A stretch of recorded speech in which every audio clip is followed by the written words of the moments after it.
Bien entendu, les hommes veulent être riches et libres. Et c'est ce qui les conduit quelquefois à être pauvres et esclaves. Albert Camus.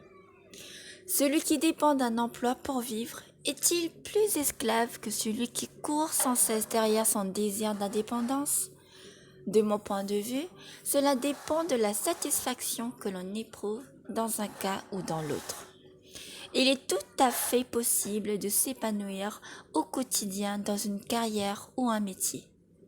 On contribue au développement d'une entreprise, on poursuit sa vocation, on se sent utile et on a la sensation d'apporter notre pierre à l'édifice. Malheureusement, pour beaucoup, la reconnaissance dans le niveau professionnel n'est pas au rendez-vous.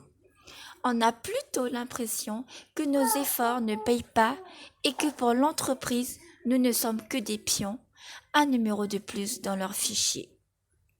Quand on fait ce constat, on réalise parfois que notre seule motivation est de toucher notre paye et qu'il existe certainement d'autres moyens plus gratifiants de gagner de l'argent.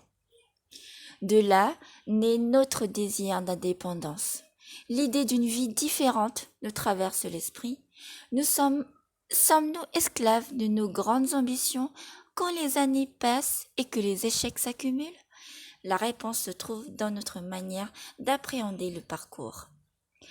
Notre objectif n'est plus de satisfaire un besoin de reconnaissance. Le plus grand plaisir quand on cherche à devenir libre est de donner un sens différent à nos vies. On s'attaque à des défis que peu osent même imaginer. On découvre une facette insoupçonnée de nous-mêmes. Les nouveaux challenges auxquels nous faisons face nous façonnent. Pour réussir, nous sommes forcés de nous améliorer et de continuer d'apprendre. Nos ambitions nous rappellent que nous sommes les seuls responsables de nos destins. À travers nos victoires et nos défaites, on se rend compte que nous sommes maîtres de nos décisions et de nos choix de vie.